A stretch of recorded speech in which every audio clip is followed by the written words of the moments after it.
بسم الله والحمد لله والصلاة والسلام على رسول الله فاللهم اغفر لنا ولوالدينا ولمشايخنا ولجميع المسلمين أجمعين.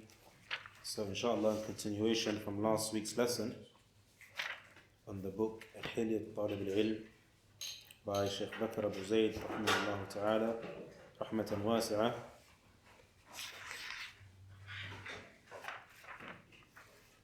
We'll start with some questions inshallah.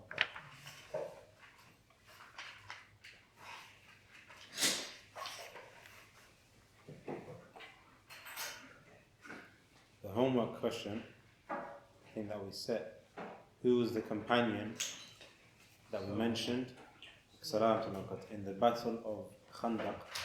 The Messenger ﷺ asked, who is going to be able to come and fulfill something that I need to be fulfilled? Who was the companion? Did anyone do the homework? You did it? Well, who's the companion? What's the proof?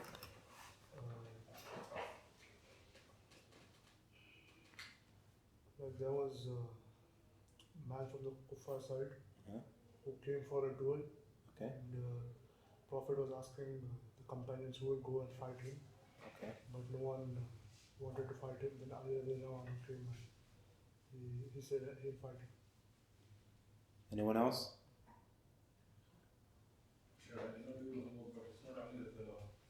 Who was it? Because the brother said it's Ali, and I said that was homework. Who was the companion? He said it was Ali because of the duel.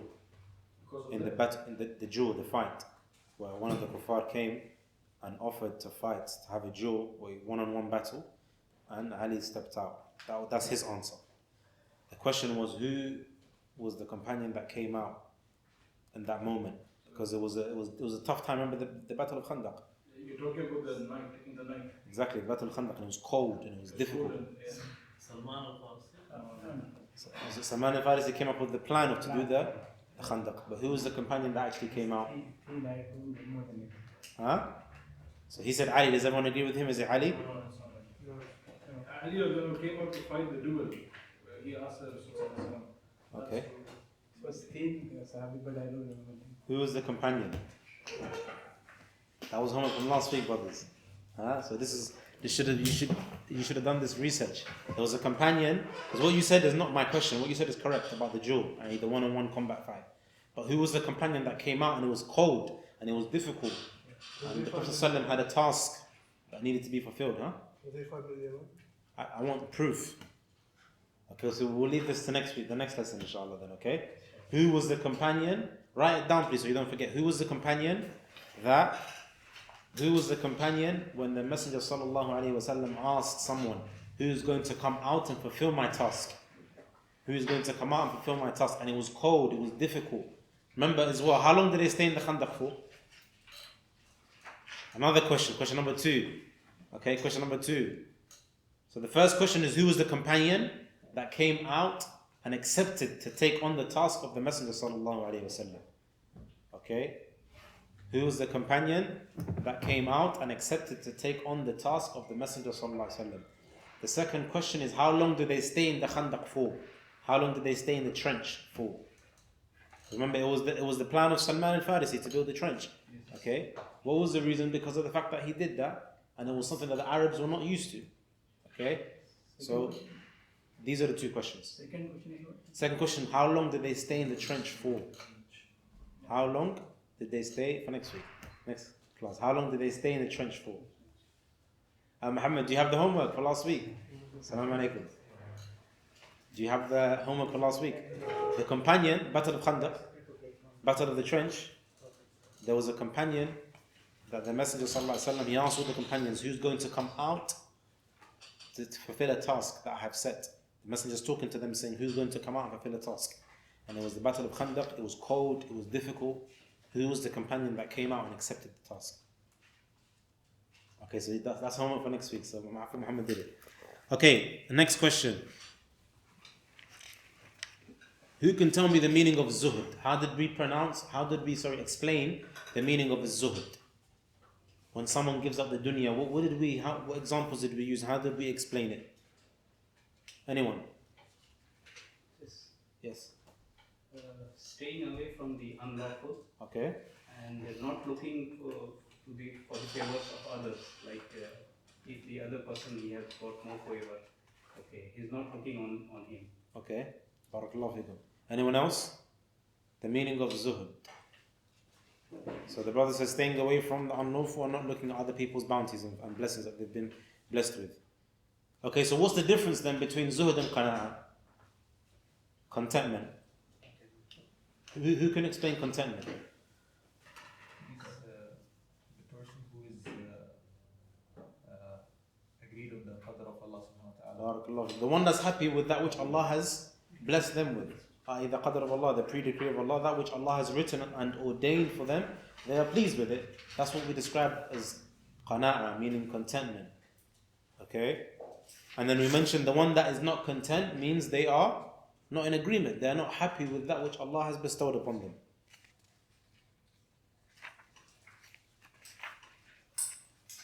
What else did we mention? Ikhwani. Qana'a is higher than the zuhud. Give me an example. Can you tell me why?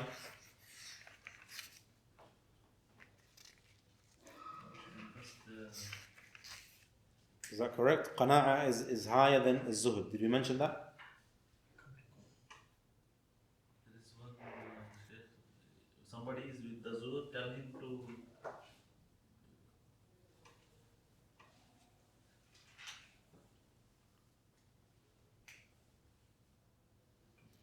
I don't remember us mentioning that.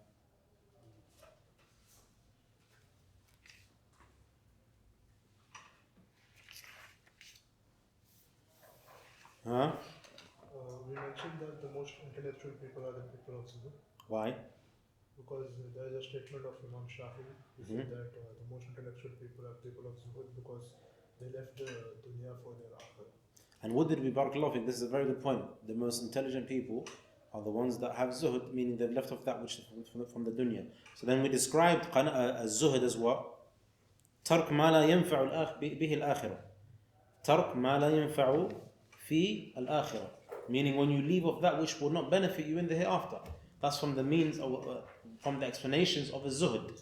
When you have a zuhud, what is written in English there for a zuhud?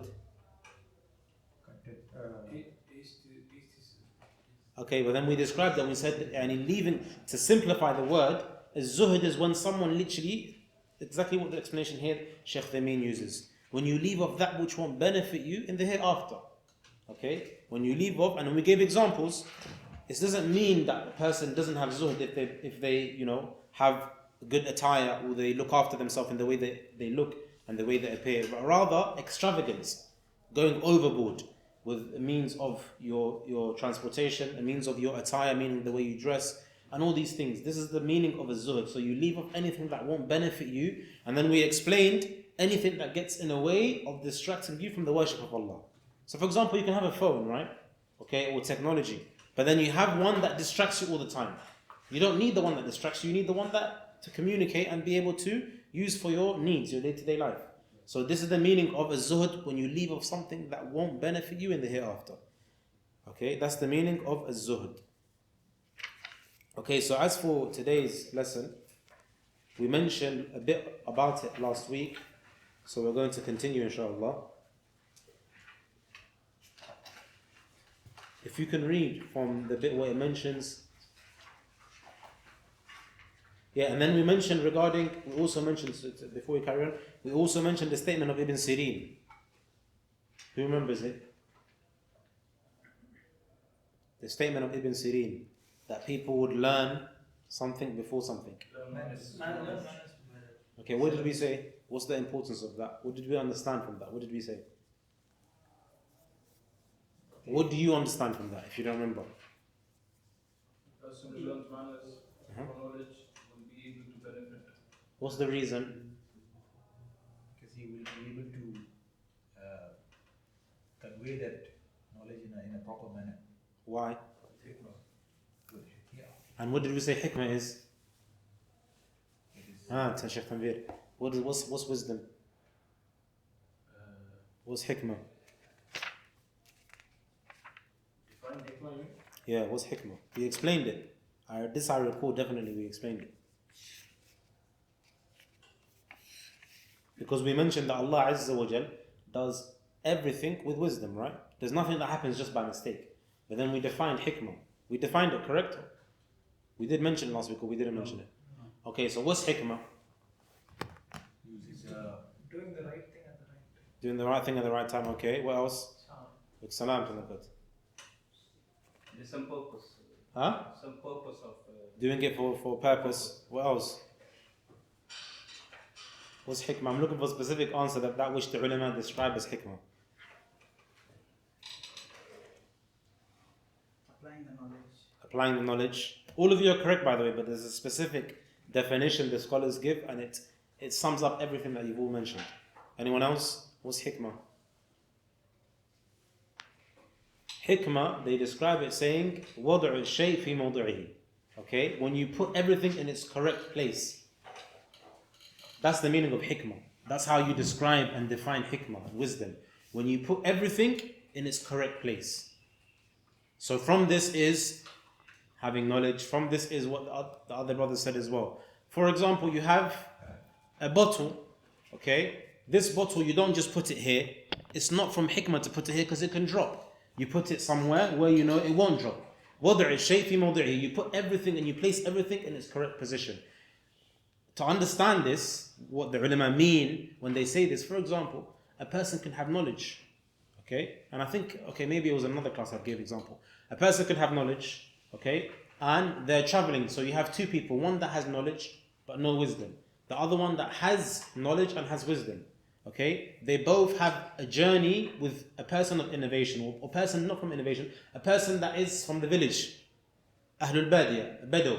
Okay, so person A who has knowledge, a great deal of knowledge, meaning they have a, mashallah, tabarakallah rahman, they have a vast knowledge, meaning they're very, very knowledgeable. They travel with this person and they see things that are wrong, and therefore they speak out and they say this is not right. Prophet Muhammad ﷺ said this, Allah said this.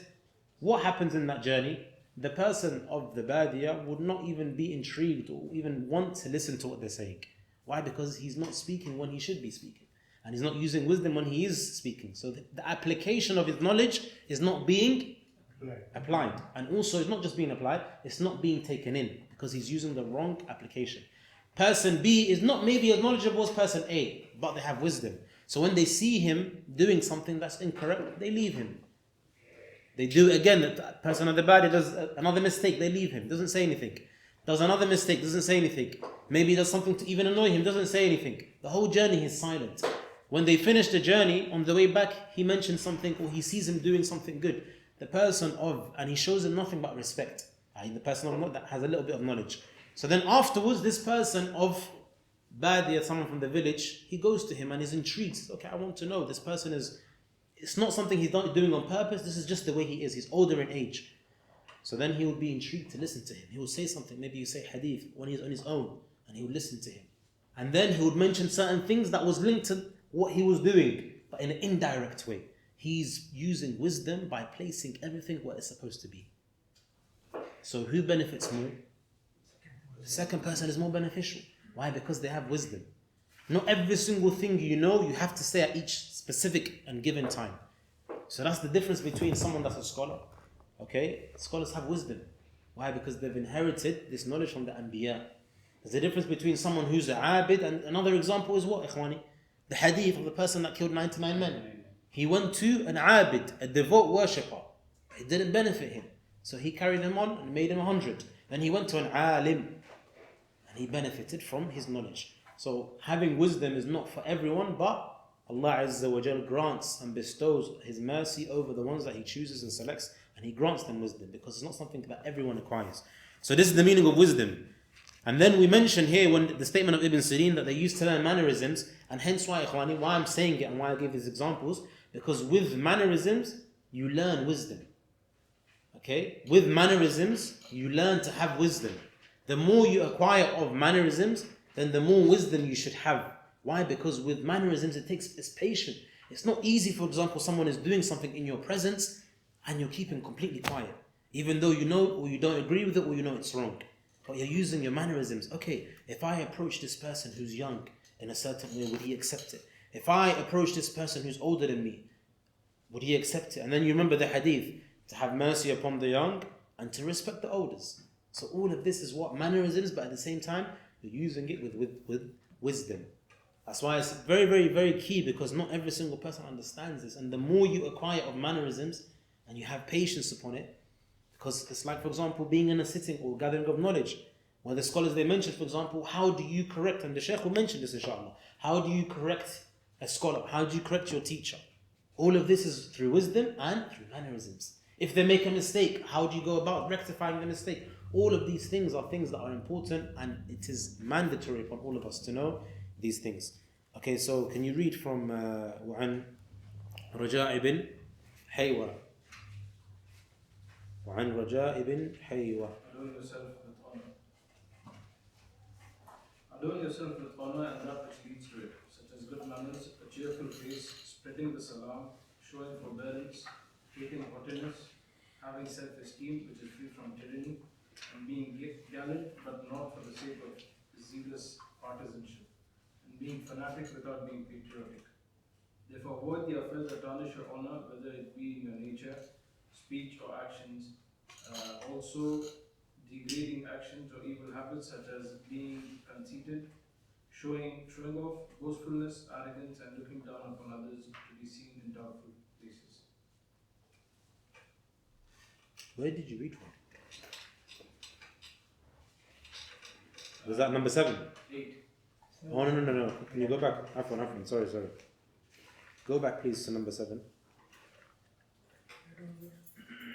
Yeah, go back to number 7, please. Where it says Ibn Sirin, just from the Ibn Sirin's part. It was narrated that Ibn Sirin rahimahullah said they used to learn manners. Yeah, that one, yeah. The Salaf used to learn manners as they would learn knowledge. It was narrated that Raja ibn al-Haywa rahimahullah once said to a man, narrate a hadith and do not narrate to me through a person who is lifeless or slanderer. Narrated by Al-Khatib in Al-Jami. And then he commented further by saying, it is incumbent upon the seeker of hadith to refrain from play, idle fiddling, and displaying vulgar manners in the gatherings by acting foolishly, giggling, laughing loudly, or excessive, and continual joking. For indeed, joking is only permissible if it is in small amounts, and if it is occasional and subtle. And the type that does not exceed the boundaries of good manners and way of knowledge. So continual joking and that which is vulgar and foolish and that which arouses bitter feelings and attracts evil, then it is blameworthy. Excessive joking and laughing degrades your rank and your honor. There is a saying, whoever is excessive in something will be recognized by it. So avoid these flaws in your gatherings and in your speech. So this is important. What's mentioned here, Khatib rahimahullah mentions it in his Jami', that it's important upon each and every single person, i.e. the one that wants to seek knowledge, to bear these in mind. And the Shaykh Thaymeen rahimahullah, he explains it beautifully in terms of you playing and joking or what have you. The Shaykh, he says here that one should always be mindful that it's not for every single time when it's mentioned here that you can't make a joke, you can't play, you can't have fun. No, the Shaykh means here excessive laughing, excessive joking, being someone that jokes all the time in every single situation. All of these are the means that will degrade your honor, and people will not look towards you as a person of honor and a person that has any sort of seriousness. So here the Shaykh explains it. He says, with regards to al-lahu, meaning to play, the Messenger ﷺ says, except for 3 things. تأديب الرجل فرسه, meaning when you play with your horse, i.e. that which you have in terms of your transportation. Okay? وَمُلَاعَبَتُهُ أَهْلَهُ, meaning to play with your family. Okay? That's also permissible. Okay? وَرَمْيُهُ بِقَوْسِهِ وَنَبْلِهِ, meaning to also play with regards to the weaponry, meaning i.e. the bow and arrow. So these are from the means that the Prophet ﷺ mentioned in this hadith, which is reported in Abu Dawood, that these are from the means, the Shaykh Thaymeen is explaining it makes a man who a man is, meaning that you're, using your means of transportation. Okay? And bow and arrow, which is preparing for certain things, meaning physically looking after that which you need to look after of your body. And here, the Shaykh, he explains it beautifully. He says, with regards to you doing it in every single sitting and gathering that you're in, this is what is blameworthy. This is what's madhmoom. But rather to do it from those that are close to you, your close companionship, your close friends, and it's not excessive, then this is okay, because of course we're human beings. So the Sheikh's explaining that the meaning of Sheikh Bakr Abu Zayd's statement by bringing this whole of Khatib and Jami' means that someone does it in for example, let's say me and you are sitting here in a gathering and all of us are just laughing and joking. It doesn't bring about any sort of respect. If someone was talking to a gathering and we're all here just laughing for a good 5 minutes, they won't want to sit in this gathering, because it will be a gathering that's not of seriousness. There's no sort of respect that we'll actually have. And there's a great statement, it's not mentioned here, but one should know the more you want to be respected, then the more you should see to yourself how you carry yourself, because it can tarnish your shakhsiyah, your characteristics and your hayba and the way people look towards you, the way you carry yourself. So that's why one should always carry themselves the best of ways. But it doesn't mean at all times, because once again we're mentioning, the Shaykh here mentioned there's wasati in the deen, alhamdulillah. Okay, moderation. You're not supposed to be serious all the time. The way you are with certain people is not going to be the same way you're going to be with a 5-year-old, your child, for example, or your nephew or your niece, or your siblings or your parents. So there's a time and place for everything. There's a time and place for everything. And that statement here, which is mentioned in Al-Mu'jam Al-Awsat, okay, and also from the statement of Umar ibn Khattab, Man akthara min shay'in urifa bihi. And this is so true. Man akthara min shay'in urifa bihi. Whoever is concessive, okay, and someone that they continuously do something, they'll be known for it. And that's so true. If you're continuously someone that is always joking, you're going to eventually be called a joker. Picture this, Ikhwani, when you think back at somewhere, maybe a workplace, or maybe school, high school, college or university, when you look and remember your peers that were with you, you can describe one word for them, right? Because of something that they used to constantly do. So this is the meaning of the statement, that when you're known for something, it's due to that, because of the fact that you're continuously doing that specific thing. So a student of knowledge should not be known to be someone that always jokes, someone that always laughs. Carry on reading the next part. Amongst those who are ignorant, there are some that think that there is relaxation in doing this excessively. It was narrated that Al-Ahnaf ibn Qais said, preserve your gatherings from the mention of women and food, for indeed I hate a man who describes his private parts and his haram. This here is important, Ikhwani. This is also reported in the Hashiyah of Sir A'lam al-Nubala, and it's important. Why? Because of the fact that it's mentioned here by Ahnaf ibn Qais that you should try your utmost best to stay away from the gatherings where women are mentioned a lot. People talk about women all the time, we'll talk about their food. Why? Because it doesn't bring any respect towards that gathering. It's not a gathering that's going to benefit you. And that's why it's important that we should always know any gathering that's mentioned, Qala Allah, Qala Rasul, these are the gatherings that will benefit you. What's the reason though? The Shaykh explained in detail here. Why? Because a person that's mentioning these things is a person that has no sort of respect with regards to knowledge. With regards to knowledge, where they mention that which they eat all the time. They mention, and then the Shaykh Shaykh Thaymeen brought a proof from the statements of the Messenger sallallahu alaihi wasallam in Akhrajah al-Bukhari, which is mentioned in Bukhari, Inna min الشر الناس عند الله منزلة يوم القيامة الرجل يفضي إلى امرأته وتفضي إليه ثم ينشر سرها. Meaning, paraphrasing and summarizing that was stated here in this hadith, that the most hated person in the eyes of Allah Azza wa Jal on the Day of Judgment will be the person that will spread that which they partake with their spouse. And this is something that's hated. One should not do this. So these gatherings that are mentioned, where women are mentioned, eating is mentioned, that which you eat, and all of this stuff, it doesn't bring about benefit to a person. It doesn't bring about benefit to a person. So therefore one should not be in these gatherings. Now, the Shaykh brought a beautiful benefit. He says, وَهُنَا مَسْأَلَةً. Okay, because of the fact that previous to this statement of Ahnaf ibn Qais, this narration, some people say that with regards to you talking about these things and being relaxed, it's a means of you, chilling out. It's a means of you, taking a break from knowledge. So the Shaykh, he brings a specific principle. Says, okay, how about those that say and ask about playing football? The Shaykh says, in terms of playing football, and it's long, but I'll summarize all of that what Shaykh Thaymeen was saying. He says, playing football is not something that it is haram if certain conditions are met. The way the person is dressing, i.e. meaning they're covering their private parts, that which is haram for them to show. And also, it doesn't take them away وَأَلَّا تُلْهِي عَنِ الْوَاجِبِ. It doesn't take them away from wajib, something that's mandatory. So playing football, ikhwani, it's not something that's haram if it is done with these conditions. He's mentioning two out of the other ones I'm going to mention. So the first one, that they are dressed appropriately. Second one is, for example, the salah comes in and they're still praying, and salah finishes and they're still praying. Then of course this now, you've made this first, you've prioritized this sport and activity over the worship of Allah Azza wa Jal. The other one, it shouldn't involve slandering and cursing. It shouldn't involve slandering and cursing. The other one, that it shouldn't be a thing that a person takes as if they do 24/7 and they don't do anything else apart from it.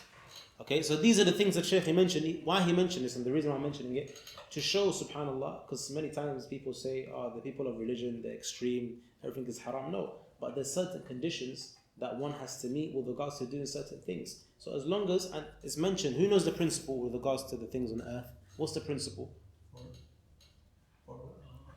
Principle. The principle, there's two principles. One is worship, the other one is anything else away from worship. What's the principle?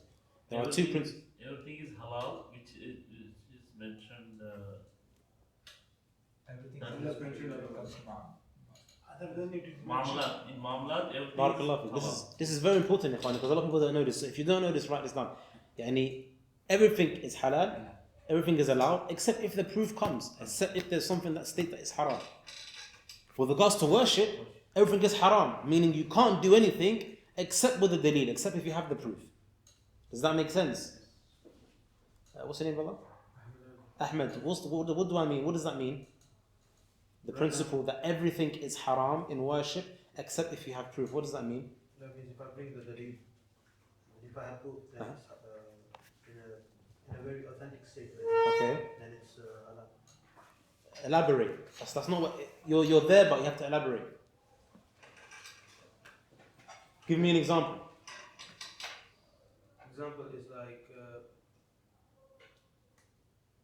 one person, he says, is this, for example, Okay. this medicine or Uh-huh.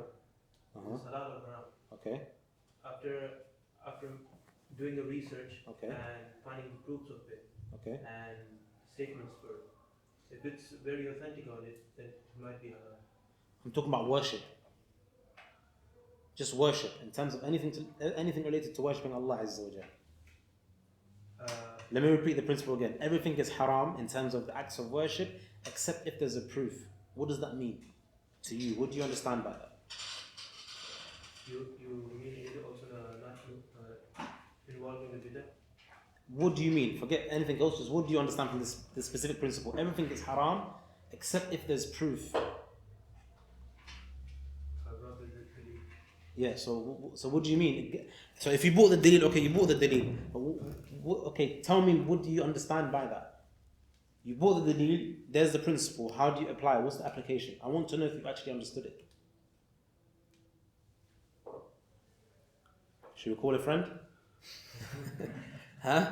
Should we call a friend, someone to help him? Other than you, because you've answered already, Sheikh. Someone else. What's your name, brother? Abdullah. Abdullah, help out Ahmed. Ahmed, right? Yeah, help out Ahmed. What's the meaning of this? Because it's something, if you understand this principle, it'll help you out a lot and stuff. Following the sunnah? No. What do you understand by the principle? Everything is haram except if there's a proof. In the worship. Huh? In terms of worship. In terms of worship. We have to see the Quran, the dalil. Okay. If there is anything outside the dalil, everything is haram by default. You have to get the dalil in order to do any act of worship. That's what I was looking for. Meaning, before you actually do the act of worship, first get the proof to know that you're following the sunnah. Do you understand? That meaning you've got proof of doing the act of worship. And it goes and relates, it actually pertains to what you were saying earlier about bid'ah. You can't fall into bid'ah if you're always applying this principle. It's impossible. Because before you pray salah, before you fast, before you do hajj, before you do umrah, anything, that which relates to worship, you have the proof first. Okay, it says this in Sahih Bukhari, in Muslim, the ulama say this and they explain, okay, so I can do it like this. Not you're using your own intellect and then you ask, is this allowed? Because many people, what do? When it comes to any sort of act of worship, they do it according to their own understanding.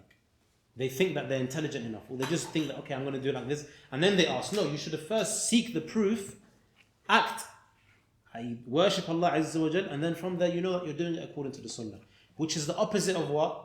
Anything else except and away from worship. For example, you don't need to ask a question which relate worldly lives. I'm not talking about anything to do with the deen. Just normal stuff is halal, except if a proof comes. For example, food. Allah Azza wa Jal says, وَكُلُوا وَاشْرَبُوا وَلَا تُسْرِفُوا.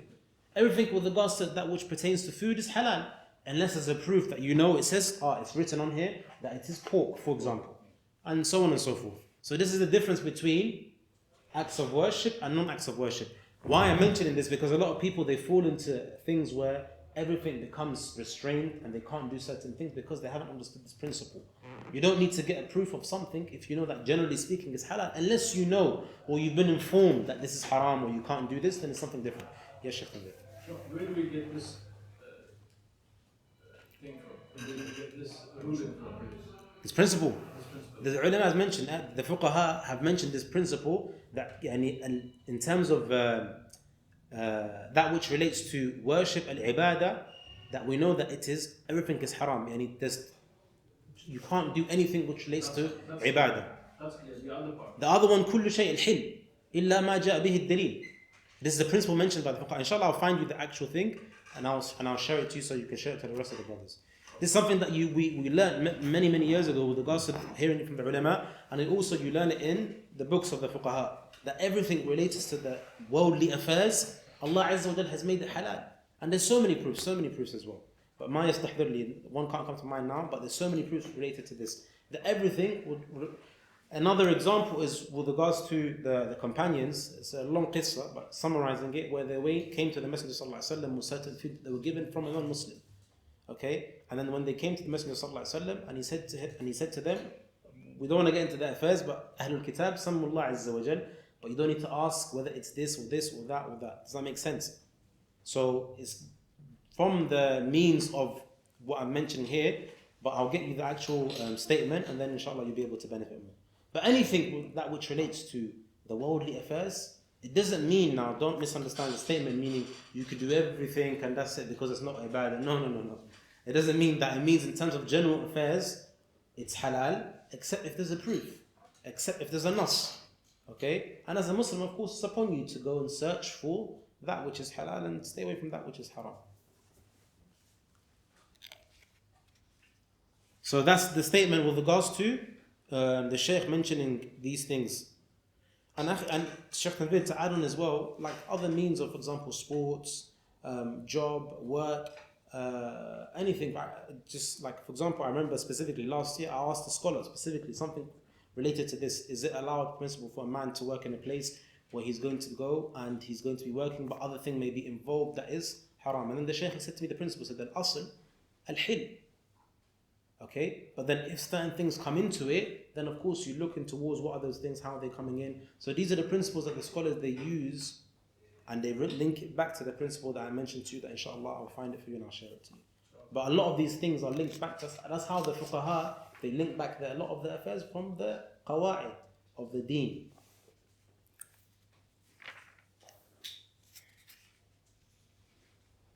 Okay, now here is another, the next one, akhi, number 8. Adorn yourself with honor. Adorn yourself with honor and that which leads to it, such as good manners, a cheerful face, spreading the salam, showing forbearance, hating haughtiness, having self-esteem, which is free from tyranny, and being gallant, but not for the sake of grievous partisanship, and being fanatic without being patriotic.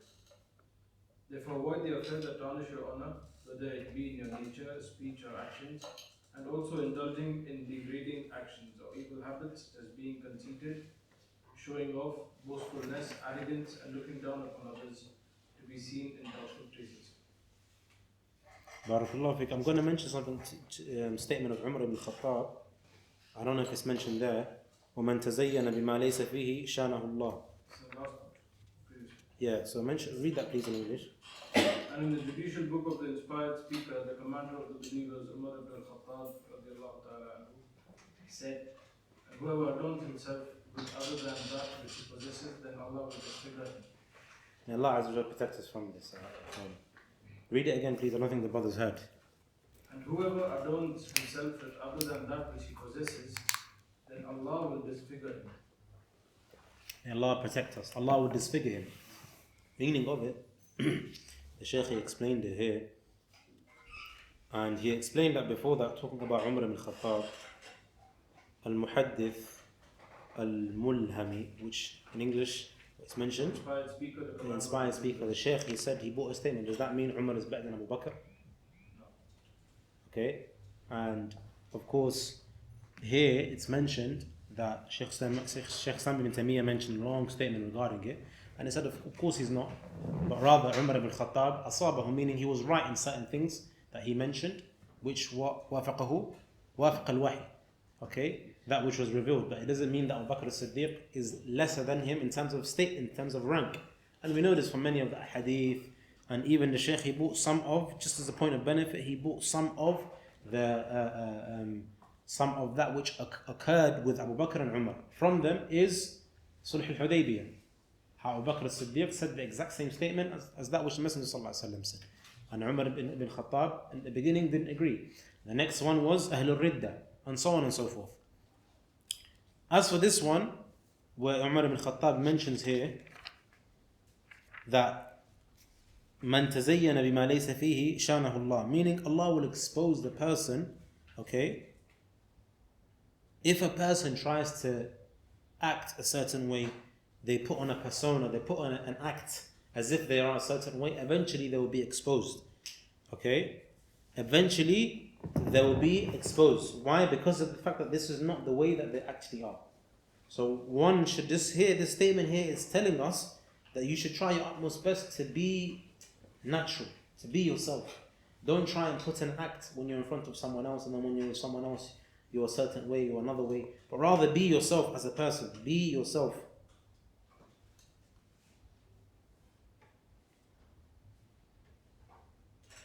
And then the Shaykh Thamin says, for example, a person can come to him and ask him a question related to the deen, that which pertains to the deen, but he's not someone that actually understands or is capable of answering, but he answers because he wants to adorn himself to be a person that has knowledge and is a student of knowledge, and he may answer this question so that he could be known as this.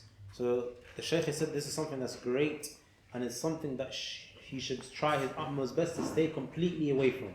He should stay completely away from. As for the next part, read it again, please, number 8. Adorn yourself with honor. Adorn yourself with honor and that which leads to it, such as good manners, a cheerful face, spreading the salam, showing forbearance, hating haughtiness, having self-esteem which is free from tyranny, and being gallant but not for the sake of zealous partisanship, and being fanatic without being patriotic. Therefore, avoid the affairs that tarnish your honor, whether it be in your nature, speech, or actions, and also indulging in degrading actions or evil habits, such as being conceited, showing off, boastfulness, arrogance, and looking down upon others, and also to be seen in doubtful places. Barakallahu fikum. And what's the title of number 8? Adorn yourself with honor. So here, when it says here, adorn yourself with honor, the meaning of it is al-muru'ah. Okay, al-muru'ah is a big thing, Ikhwani. The meaning of it is you do something, fi'l ma yujammiluhu wa yuzayyinuhu, something that you do which will make you be beloved to the people. Yeah, and it will make you be, the people will be pleased with you. You do stuff that is pleasing to the people. Okay, and it looks good to the people. Meaning not for the sake of riyah, no, meaning generally speaking, you don't do that which is in disagreement to the urf of the people. Okay, the urf meaning the traditions of the people and that which is the customs. That's the meaning of al-muru'ah. And you leave off what the people frown upon. For example, maybe here in this country, certain things are frowned upon. In another country, they're not frowned upon. So the muru'ah meaning you adhere to these things. You adhere to making sure that you adorn yourself with the acts of the locals where you are, in that which is known to be praiseworthy and that which is known to be of up moral characteristics. That's the meaning, and summarizing the meaning of muru'ah. And from it, the Shaykh explained, from it is having good mannerisms, the first one. Okay, having good mannerisms. The next part is, as the Shaykh mentioned here, يتخلق الإنسان بأخلاق الفاضلة, meaning that you make sure you Adorn yourself with good characteristics, something that's praiseworthy, high characteristics. You have good akhlaq, okay? And you're just, and you are someone that does good deeds. And that you're a person when it's needed for you to be patient, you're patient. When it's needed for you to be fair, you're fair. And you're someone that has talaqatul wajh, and this is very important because it's sadaqah, it's a means of charity, brothers. Okay? When you're someone that always smiles, you don't always frown and you're looking like as if you want to beat someone up. No, you're someone that has this face where you bring about brightness in the room. Okay? That you're always smiling. And then the Shaykh said, how about, for example, if someone is a mujrim, someone's a criminal, do you have to smile? Of course, we don't need to answer that. It's clear. It's not for everyone, but generally speaking, you're someone that's known that you always smile, that you always have good characteristics when you're speaking with the people and you're interacting. This is something that's important. Ifsha'us salam, that you're someone where the Prophet ﷺ said it as well. Sallim ala man ta'rif wa ala man lam ta'rif. Authentic hadith, where the Messenger ﷺ said, give salam to whom you know and whom you don't know. But unfortunately, we as Muslims have become, this day and age, many of us, where we walk past someone, we won't give them salam because we don't know them. You go to a gathering or a masjid, you don't give them salam because you don't know them. This is against the teachings of the sunnah of the Messenger sallallahu alaihi wasallam. But rather, you should make salam, and you give salam, you greet someone, even if you know them or even if you don't know them. It doesn't matter. You don't need to know someone to give them salam. What's the benefit of giving someone salam, brothers? Let me see. Let's see if we can gather some benefits. What's the benefits of giving someone salam? Increases brotherhood. Huh? Increases Increases brotherhood. What else? It will increase the love between Increase the brotherhood, increase the love. I'm talking about specifically someone you don't know, okay? You get rewarded for it, so it's sadaqah. What else? Making dua. Huh? It's a type of dua. Type of dua. What do you mean by that? We are telling peace be upon you. Jazakallah khair. Many people don't know this, by the way. When you say salam alaikum to someone, what does it mean? Just peace. Rahmah, al-aman. You know, it's like you're making full-on dua for the person. What else? So we've got brotherhood, love. What else did we mention? You get rewarded making dua. What else? leads to the Jannah. Huh? It will lead to the Jannah. It relates to Jannah. Leads to Jannah. What else? So Sunnah. Number 6. What else? Make them, like you said, no, for a person you don't know, you get attached with you. Barakallah. A person you don't know, you get attached. What else? It's a way to start the talk between them. Barakallah. A way to start the conversation. Anything else? When you give salam to someone, what's the sunnah? The Messenger sallallahu alaihi wasallam said that the last one, huh? What else? What else? There's something else about when you have the handshake, the physical handshake. Huh? The sins are forgiven. Sins are forgiven. What else? That which relates to leaving the hands. What would the authentic hadith? Before they leave the hand, Huh? The leaves fall from the tree like. No, something the ages will be about what the Messenger sallallahu alaihi wasallam said about what? Angel make dua for them. Make dua, but something about the hands. Angel make dua for them as long as they're holding each other. Barakallah fi. So meaning the first one is the one that loses out. Huh? release. The one who's better, the one that releases or the one that keeps the hands? Keeps the hands. All of these benefits, ikhwani, are just the means of you understanding the high importance of giving someone salam. It doesn't take much. It doesn't take much at all to just give salam, to have a, when someone that you smile when you look at someone. All of these things are things that we can do easily, but yet you probably belittle these things and you think that they're not something important, but rather they're something important. That's why, ikhwani, even another benefit as well, it's not mentioned here, but just showing you the way the Messenger sallallahu alaihi wasallam and his companions, how they were compared to us now. They conquered lands for a reason. After, of course, tahqiq al-tawheed, implementing tawheed, after everything else, they had actual, true, genuine love amongst each other. It was true brotherhood. There was no look towards their color, their race, their language they speak, their height, nothing. It was just about the fact that they were all Muslims for the sake of Allah Azza wa Jal. Another thing is in salah. When the Messenger sallallahu alaihi wasallam used to look towards that, istawu i'tadilu wa la takhtalifu fatakhtalifa qulubakum. All of these things are little small things that maybe we see today as small, but they made a huge difference. When you look at the battle of Badr, 314 men 1,000, Uhud, and so on and so forth. And the way they were small in number, but then they increased. And they all increased upon at-tawheed, upon ikhlas, upon mahabba. The first thing the Messenger ﷺ did when he came to Medina was what? At-ta'akhi bayn al-ansar al-muhajirin. All of these things are things that contributed to the way to the highest peak of Islam compared to now. So these are the simple, small things that one can do that will make a change, that will make a huge change. So the Shaykh is saying here, when one does these things,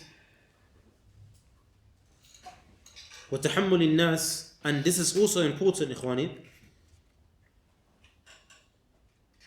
When it comes to tahammul nas, the meaning of it is that you are patient upon other people's characteristics, those around you. No one is perfect, right? But it takes great patience for you to realize that yes, maybe he's not perfect, but yeah, he's my brother in Islam. Okay? He may be not perfect, but he's my brother in Islam. So this is something also that you get rewarded for. The next part, Akhi. No, number 9. There's one more point, right? Yeah. Okay, read that one, please. Which one? Enjoy masculine qualities. Yeah, the next point.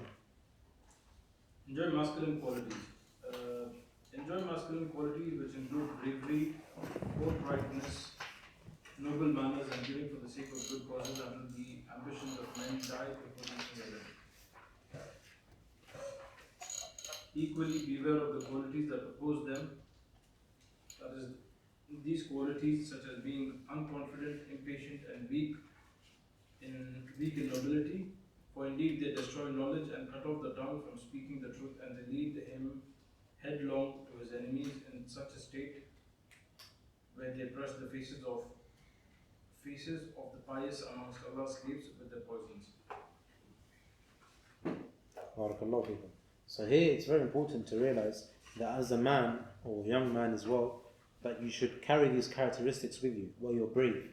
Okay, and this is how the hal of the companions, if you look, for example, the companions, many of them were young in age and they were at the battlefield, the forefront of the battlefield. Okay, they were able to face their enemies, they were able to go out for the sake of Allah Azza wa Jalla, whether it meant travel, whether it meant them sacrificing something, they were brave. So bravery is a great thing. And why should a Muslim be brave? Because, as it's mentioned in the authentic hadith, where the Messenger ﷺ says, "Al-mu'min al-qawi khayrun wa ahabbu ila Allah min al-mu'min al-da'if." That the strong believer is more beloved and better than a weak one. So these are from the means as well that one should always try their best to be brave. It doesn't matter what it may be, but a young man, should always be brave. Okay? And also, you should strive for the truth. You should strive for the truth and try your utmost best to have high self-esteem, not low self-esteem. You should never look down upon yourself. Never think that you're not good enough or you're not worthy. Why? Because of the fact that you're a Muslim. Ikhwani, this is something that in itself should make you be very, very proud. The fact that Allah Azza wa Jalla selected you and me. May Allah enable us all to die upon Islam and Sunnah. That Allah Azza wa Jalla selected you from many thousands of people. And that in itself is a sharaf.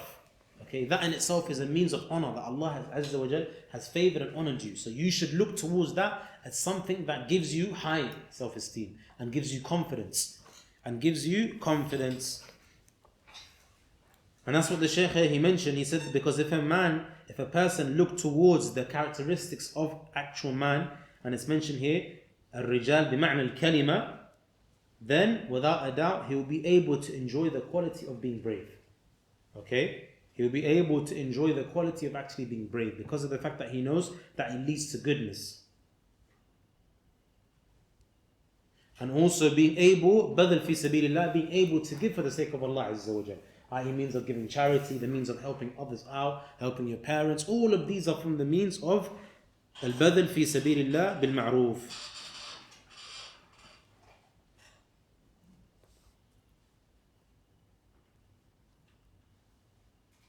So this is what the Shaykh mentioned here regarding this point of having that characteristic. And it's something today that's important in the message to all the fathers, that it was known, ikhwan, this is a point of benefit. If you look towards the Muslims, and before Islam was established, i.e. the Messenger ﷺ being chosen to be a messenger and him having the mission to carry out Islam and to spread it, How were they in terms of the men and the young boys in the time of Jahiliyyah? I mean, the people of Quraysh. You would see that a man would bring his young child to the gatherings of the men. What's the benefits of this? What are from the benefits of this? So he becomes like he gets all the Learned wisdom. He learns wisdom. Barakallah fiik. One of the highest things is that he learns wisdom.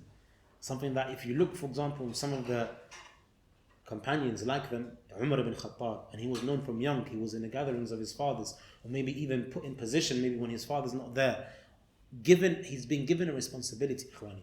This is from the things where, when we're young, if you look towards you as a father, if you're a father and you have a child, and you give your child, your young son, specifically the sons, a responsibility, it could be something small, but these are from the things that would literally nurture him and make him mature at a young age, where he's able to benefit from those things that were being carried out by him and his father.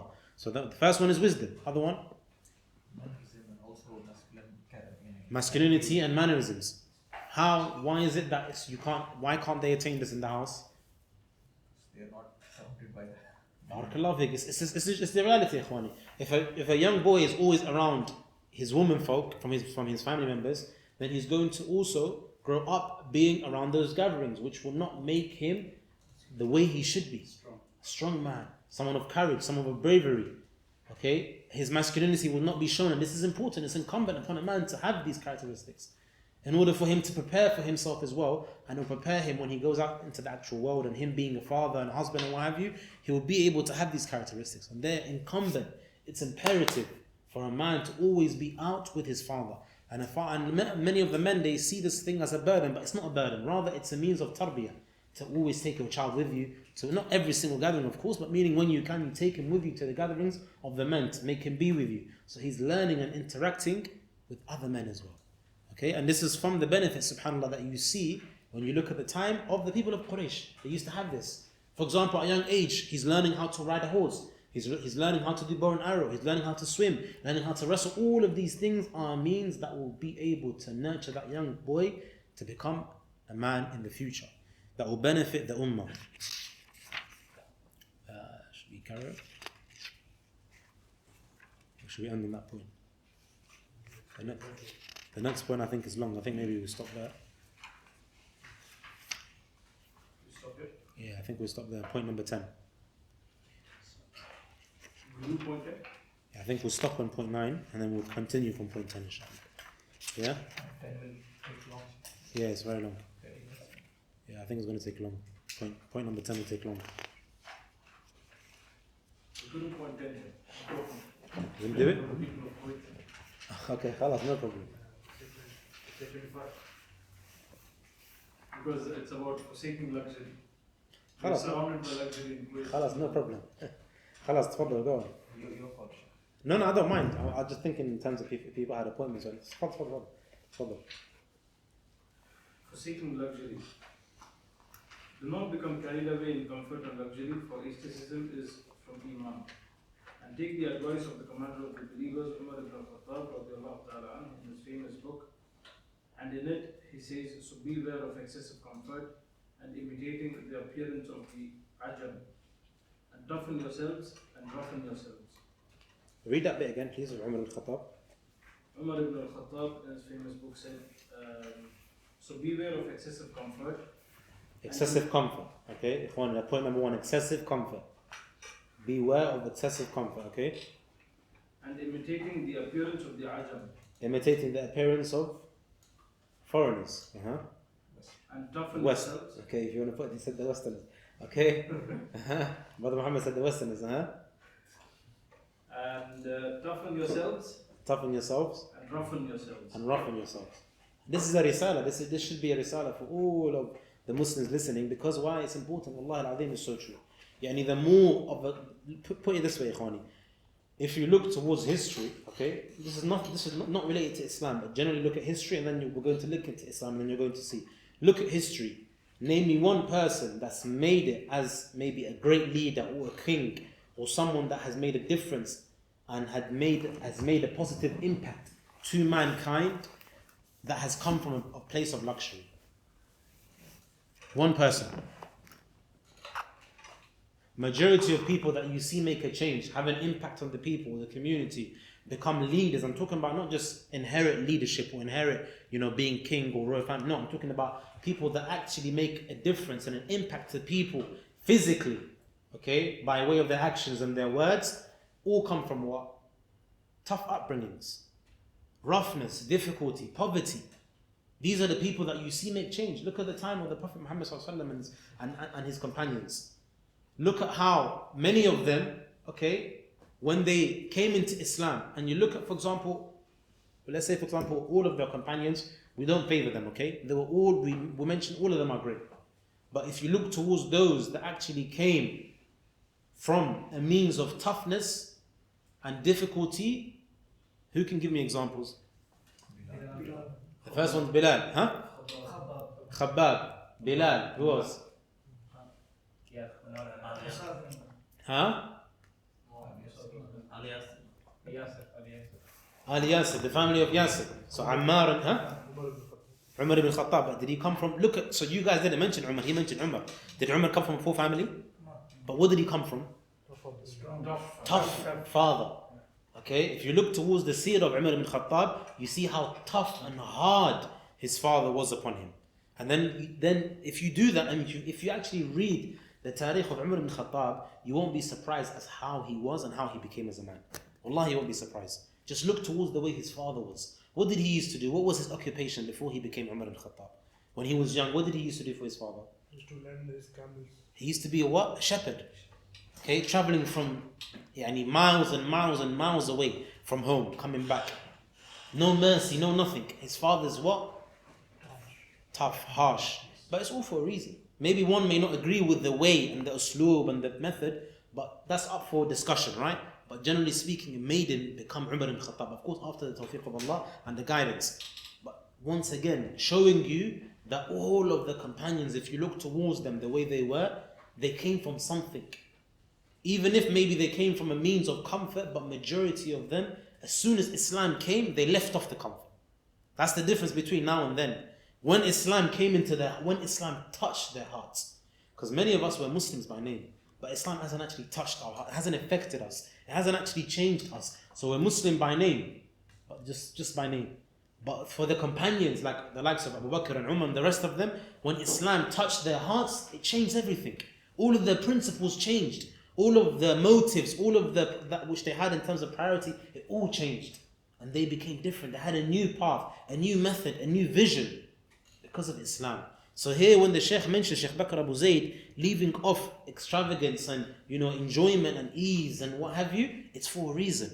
Because of the fact that it distracts you from the dhikr of Allah Azza wa Jal. It can distract you from the worship of Allah Azza wa Jal. And that's the problem, Ikhwani. When you think about it as well, you don't know something and you don't virtue something until it leaves you. You see how many of us here, how many people here have mothers? Put your hand up if you have a mother in your house. Your mother's still alive. A father, put your hand up if your father's still alive. Wallahi, Ikhwani, if you lose your parent, just one of them, that's when you're going to realize their true virtues. But then it's too late. And that's what happens a lot of times, subhanAllah. You don't realize the ni'mah that's in front of you until it goes. Because you're surrounded by it. It's so much of a blessing, you're surrounded by it. It almost becomes as like literally a cloak over your face. You don't even realize that beautiful blessing that's right in front of you. Yani the khair is right in front of you. For those that have mothers today, wallahi, if she's your mother and you haven't contacted her, contact her today. Yani she's a blessing in itself of just her still being present. You can still ask Allah Azza wa Jal to grant you barakah and so many things through your mother in terms of you being obedient to your mother. But you won't realize that because you're covered with that blessing. Even if she's not in the same country as you, brothers. Just picking up that phone and giving salam and idkhal al-surur fi qalbiha, yani making that happiness touch her heart. But this is the difference between us and them. The companions, they came from and they saw difficulty. Some of them were tortured. And even if those that weren't tortured because they weren't servants or they weren't slaves, but when they accepted Islam, those from Quraysh, what happened to them?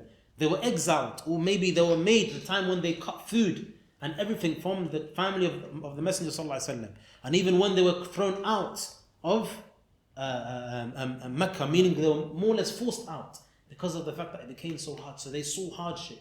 And then look at where it got them in terms of how many things they were able to accomplish. but they weren't distracted with their enjoyment. Hence why here the statement of Umar ibn Khattab, it says here, إِيَّاكُمْ وَالتَّنَعُّمْ. Read it again, akhi, please. So beware of excessive comfort. Excessive comfort, tana'um, meaning having the tana'um, meaning you have the blessings, you have the favors, you have bounties, you have all of these things. Comfortability sometimes could be a means of leading yourself to self-destruction.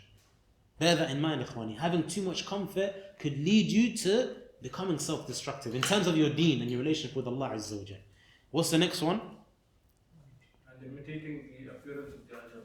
So when you imitate, and that's something that unfortunately, ikhwani, I'll say it to you truthfully, because the brother mentioned the West. I wasn't going to say the West, but he mentioned it. But really and truly, when you think about it, you ikhwani, all of you here have been blessed. You live in a Muslim country. Wallahi, brothers, I know brothers, okay, and sisters that would literally sell everything they have in the West in order to come and spend one day where they can hear the adhan. And ikhwani, it's right in front of you. It's in front of you, ikhwani. Some of you were born in Kuwait. I know brothers and sisters that would sell everything, give up everything. They won't look back. And they will just one day to be able to live in the Muslim lands and hear the adhan 5 times a day. Some of them have never even heard the adhan. They were born and raised in the West. They're Muslims, but they've never even heard the adhan. Yani meaning from a masjid, proper masjid, outside on speakers. Yani, so picture this. How many of you here have been Umrah? I'm hoping inshallah everyone. So people would pay everything. They've seen it on their phones. They've seen it on the TV. They see it. Some of them, they cry when they see the Haram and the Masjid Nabawi. Why? Because of the fact that they yearn to be in those places. And it's only a couple of hours drive from here. But once again, because of the fact that you're surrounded with these things, you almost forget to thank Allah Azza wa Jal of the ni'mah and the blessings and the bounties that Allah Azza wa Jal has bestowed upon you. And you don't realize, and therefore it makes you yearn to that which is in the West. I've come from the West, ikhwan. I was born in the West. There's nothing there, wallahi, that would be of benefit to you. Wallahi al-azim. There's nothing there that will be of benefit to you. And many people, this is the thing that many people get, they sometimes mix up. They think there's future opportunity. Okay, future opportunity, then what? Okay, you've got a PhD in medicine, for example. Okay, you want to be a doctor. You've got a PhD in medicine. Oxford and Cambridge, okay? You lived in London or UK, and you've got a PhD in medicine. Oxford University. And then what? You become a doctor, and then what? Tell me. How is your life going to be? If you knew, brothers and sisters, wallahi, listen to me. If you knew the way some of the Muslims live, that are living in the non-Muslim lands, it's not by choice. It's not like they chose it. Many of them, I'm saying many of them, they didn't choose it. It's just that is what which Allah has decreed for them. Some of them have reached the positions, maybe many of the Muslims living in like places like here and other places, they yearn for, they wish, I wish I can be there in the West. The likes of America and Canada and the UK and Australia and what have you. But yet you don't know how much misery they're going through. You don't know how much they're depressed. Maybe they're getting thousands and thousands of pounds every single month. But how much of their deen is being sacrificed? How much of their deen is being sacrificed? How much of the debt are they having to pay with that which relates to their own children being brought up in those environments? Maybe some of their children have been misguided, been misled. Maybe some of them have been taken on the streets, i.e. by ways of death. All of these things. And you're wishing and yearning to go there. How do you know if your hal will literally lessen in terms of your relationship between you and Allah Azza wa Jal by you going into those places? That's why each and every single thing happens for a reason, brothers. You being born and raised in a place like this, a place of tawheed, a place where there's ulama, a place where there's khair, there's aman, there's safety. Brothers, just maybe 2-3 months ago, I did it. I've done it before many times, but I did it again, where I left my keys in the ignition and I went to the shop for an hour and I came back. And the keys are still in the ignition. My car keys are still inside the car. I would never even think about, even dream of doing it for 1 second in the UK. Because there's no safety there. There's no safety there. That's why, once again, it's something that the media sells to the people. Okay, that's why here it's mentioned here, the Sheikh's mentioning here, the statement of Umar ibn Khattab. Don't wish and want to implement, copy the people of the West. Meaning the Ajam, the people that are not from where you're from. Because of the fact that you don't actually know the haqa'iq, the realities that actually people face in these places. Once again, I'm going to say again, people would literally leave off every single thing in order to be in the Muslim lands. And Allah Azza wa Jal has bestowed His favors upon you to be able to live in these lands. So utilize that which you have. You're able to, whenever you want to, When you have the means and you have holiday, you can just go to the haram and make umrah and come back. And who has the opportunity? You've got it all. You've got everything. So always bear that in mind. And why I mention this, because of the fact that one of the ulama, they mentioned in the book, in terms of in the chapter of shukr, that, and write this down, ikhwani, praising Allah Azza wa Jal should own, and this is sometimes you find many Muslims we are like this, where we worship Allah Azza wa Jal more when we're afflicted with a calamity. But this shouldn't be the case. We thank Allah Azza wa Jal more and we make dua, we pray Qiyamul Layl, we do everything. We fast Monday and Thursday, pray Qiyamul Layl, and that one week because something's happened to us, a calamity has befallen upon us, we're the best of Muslims just for that one week. And then when it goes, khalas. But no, it shouldn't be the case. A Muslim should thank Allah Azza wa Jal fi sarra wa dharra. You should thank Allah Azza wa Jal in times of calamity and also in the times when you have everything. Yani meaning when you don't have a difficulty. You should also thank Allah Azza wa Jal.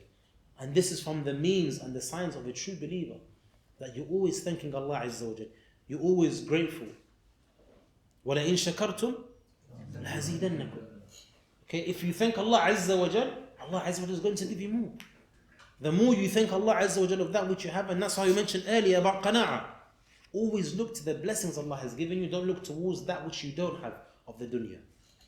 Okay? And the statement of the Messenger sallallahu alaihi wasallam, لا تنظروا إلى من فوقكم ولكن انظروا إلى من أسفل منكم أو من دونكم. وكما قال النبي صلى الله عليه وسلم, don't look towards those that have more than you in the worldly affairs, but look towards those that have less than you. And that will give you that contentment. And so that you always look to your situation and you know that Allah Azza wa Jal has given you and given you and given you and is going to carry on giving you.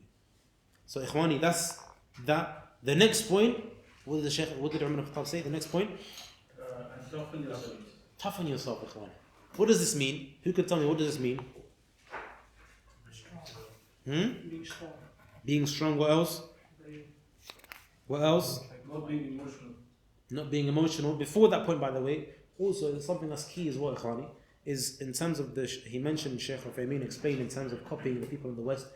And this is something that also happens a lot, where the people that are not living in the West copy the people of the West in terms of the way they dress, the way they talk, and all these other things. Ikhwani, you don't need to copy anyone. Just be a Muslim. Copy the Messenger sallallahu alaihi wasallam. Copy the Messenger.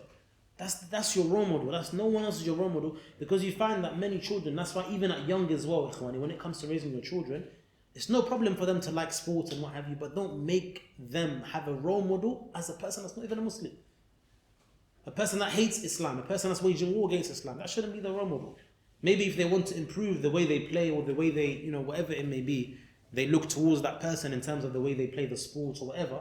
But for them to take them as a role model and want to dress like them and be like them, same hairstyle and all that, no, their role model should be the Messenger sallallahu alaihi wasallam. Because there's nothing that you're going to get from this role model that's not a Muslim, but rather the Messenger sallallahu alaihi wasallam, he's going to be the means of you following the Sunnah, and he is the means of you getting closer to your Lord Jalla Jalaluhu. Why? Because of his teaching, his Sunnah, and that which he has informed us and that which he has taught us. So in terms of being tough, what does it mean? What we mentioned? Brave, strong. Being brave, being strong. What else? What else? Getting out of your comfort zone. Barakallahu feekum. Also striving as well, pushing yourself with that which relates to worship. Okay, being tough on yourself also could mean as well striving in terms of worship. Okay, we all need to push ourselves. Each and every one of us have faults, we have mistakes. None of us is perfect. We should always see your level and see yourself as everyone else around you is better than you, and that you need to push yourself more in terms of worship, in terms of your relationship with Allah Azza wa Jal. Okay, and if you do that, then inshallah, hopefully every single day should be a constant battle between yourself and the shaitan. And it should be a constant battle between yourself as well, because when you look in the mirror, you see yourself, right? So always see that person in the mirror, i.e. yourself, that you need to better your relationship with Allah Azza wa Jal. The better your relationship with Allah becomes, and the better your affairs will become in terms of worldly life. The next one. Roughen yourself. So roughen yourself, what does that mean?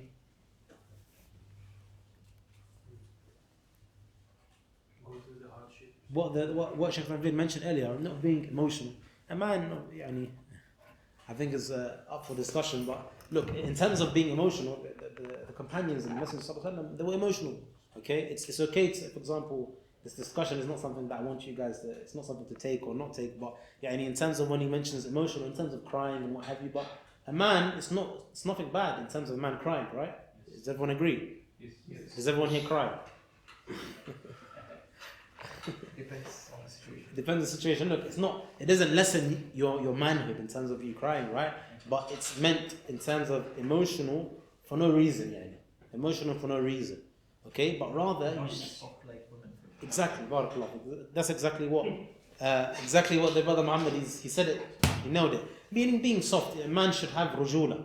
A man should be a man. At the end of the day, a man should be a man, and that's why it's imperative for the fathers. Once again, the way you raise your children is key. It's important to raise them to be.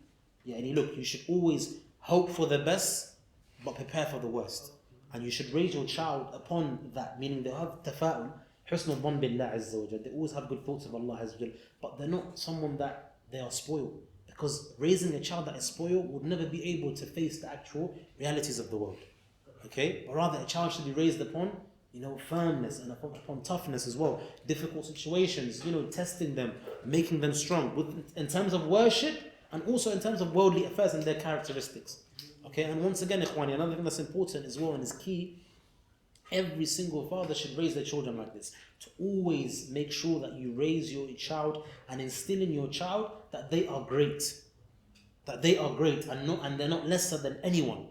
This is key, ikhwani, because that confidence that a child needs, young teenagers and, as going on to that age of where they're going to basically be independent, they need that from young, where they're raised that they are not lesser than anyone. So this comes from someone raising them from toughness, and you need to raise your children with certain principles. And this is very, very, very important. And I think inshallah on that note, we'll end bi'idhnillah, because the next point is a statement. سبحانك اللهم وبحمدك أشهد أن لا إله إلا أنت أستغفرك وأتوب إليك. But once again, ikhwani, want to mention and elaborate on the point regarding, where we live here in Kuwait. It's actually very, very key to know that all the luxury stuff, all the things that you have, remember that whatever you have, it's all a means of the sole purpose you were created. Okay? In Islam, nothing in Islam states that you can't be rich. It doesn't state that you can't be successful, you can't, no. It doesn't state that, but rather everything that you have in terms of the worldly affairs, make sure you always put that to the side in terms of your relationship with Allah Azza wa Jal. Never let it get in the way of your relationship with Allah Azza wa Jal. Okay? Meaning that which Allah Azza wa Jal has bestowed upon you, never let it get in the way of the worship of Allah Azza wa Jal. That's the first thing. Second thing as well, Ibn Qayyim mentions a point, I'm not sure if all of you know it, regarding that hubb al-mal, loving this money and having money, i.e. the worldly life and what have you, it should be something that you should never have in your heart. You should never have the love of money and wealth and richness and what have you in your heart, because then it's going to affect you and it's going to control you, and you could actually be a worshipper of this money. It should never be the case, but rather have that money in your hand. You control it, and then you have your own way of life. You have the possessions, you possess it, the assets, the money, whatever, but it's in your hands. It doesn't get to your heart. Because when it gets to your heart, ikhwani, that's when it could be detrimental. Meaning, it could get into the way of you actually being a good Muslim. So you should never have that love of money in your heart. Abadan, ever, ever, ever. No matter how easy it is, no matter how much it is, strive. No one says to you, don't. وَلَا تَنْسَ نَصِيبَكَ مِنَ الدُّنْيَا, as Allah says in the Quran. You shouldn't, of course, without a doubt, live a life where you don't achieve and have success. No, it's not haram.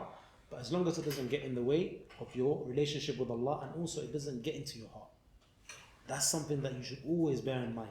Money is something that's going to come, and when you enter 6 foot under, what's going to happen? Nothing's going to benefit you except that which you put forth. Except the actions that you put forth. Not the money, not the assets, not the cars, not the houses, nothing. Except for the actions that you put forth for the sake of Allah Azza wa Jal. For the sake of Allah. In Sahih Bukhari, the last hadith, كلمتان حبيبتان إلى الرحمن خفيفتان على اللسان حبيبتان إلى الرحمن كلمتان ثقيلتان في الميزان حبيبتان إلى الرحمن. Okay, these small things, كلمتان, okay, ثقيلتان في الميزان خفيفتان على اللسان حبيبتان إلى الرحمن سبحان الله وبحمده سبحان الله العظيم. Very simple, but yet it does tremendous things for you in the akhirah. tremendous things that it will do for you in the akhirah. Small statements, and here kalimatan, subhanAllah, meaning statements, not actual two phrases, but rather it's a means of Arabic language where it's mentioned. Okay? As Allah mentioned in the Quran, when it's mentioned here, and in the verse when Allah Azza wa Jal mentions, قَالَ إِنَّهَا كَلِمَةٌ قَائِلُهَا, yani when the people of the hellfire would say, قَالَ رَبِّ ارْجِعُونَ لَعَلِّي أَعْمَلُ صَالِحًا فِي مَا تَرَكْتُ. Okay? قَالَ كَلَّا إِنَّهَا كَلِمَةٌ, meaning kalima doesn't mean actually one statement, but rather it's a means of the Arabic language where it's used as an expression to say something, but it doesn't actually mean kalimatan in this hadith. It doesn't mean two specific words. So this hadith where it's mentioned two statements, okay, which are easy and light upon the tongue, they're heavy in terms of the mizan, in terms of the scale of good deeds and day of judgment and bad deeds, and they are beloved to Allah Azza wa Jal. Subhanallah bihamdi, subhanallah al-azim. Something so simple, ikhwani, once again, but it can do so much for you in the akhirah. So these are the things that you should look towards. Something small, saying astaghfirullah, all of these things, but that's why it's important when you're in a place like this, you should increase in worship. I mean, also we mentioned something as well, that here it's mentioned, the Sheikh's talking about this specific principle of not being too comfortable, not being taken away by the luxurious life and livelihood. Who are the most inhabitants of Jannah? The poor people. Yeah, and it's mentioned in authentic narration that the most people that will enter Jannah, meaning the people that are the most, are the people that had more or less nothing. They had faqr, they had poverty. What's the reason? Who can tell me the reason? What is the wisdom behind it? What's the reason? Less what? Accountability. Less accountability. What else? They are happy with the qadr of Allah. No, what else? You answered Jannah before 500 years before the. No, I'm meaning, what's the reason? What's the wisdom behind them being the most inhabitants? That's what I was looking for. Yani the less you have, the less you're going to be distracted. So the less you always, you can have something, but picture this, you can have the most expensive car, you can have the most expensive house, but it hasn't entered your heart. And that's why Ibn Qayyim, subhanAllah, some of his statements, it's mentioned, the ulama, they'll say they should be written in gold, because if you think about it and you deep it, you can have everything, but it hasn't entered your heart. You've accepted that Allah has blessed you with His bounty, but you're seeing it as a means, as something that's solid, something that's going to come today, leave you tomorrow. So because it hasn't entered your heart, it hasn't busied you with praying 5 times a day, praying on time, with fasting, and so on and so forth. So it doesn't mean that you have so much, you're not going to do so much. No, it just means that don't let anything of these worldly life and stuff affect your heart and get to you. And inshallah we'll end on that note. Subhanak Allahumma bihamdika ashhadu an la ilaha illa anta astaghfiruka wa atubu ilayk. Wa sallallahu alayhi wa sallam ala nabiyyina Muhammad wa akhir da'wana alhamdulillahi rabbil alameen. Jazakumullah khair. So any condition there on traveling to West? If there is any condition someone wants to travel to West? There's ikhtilaf. What, did you mean living there, residing, or just traveling? Traveling, just I haven't come across traveling. That which we know from the ulama in terms of residing, i.e. making an intention to actually go and live there. There's so many differences of opinion. But my personal advice I would give to someone is just to fear Allah Azza wa Jal. That which the Messenger sallallahu alaihi wasallam says, فَاتَّقُوا اللَّهَ مَا اسْتَطَعْتُمْ. Fear Allah as much as you can. Because look, at the end of the day, there's Muslims, alhamdulillah, living in the West. There's so many Muslims. Just if you go to London alone, you see masajid everywhere.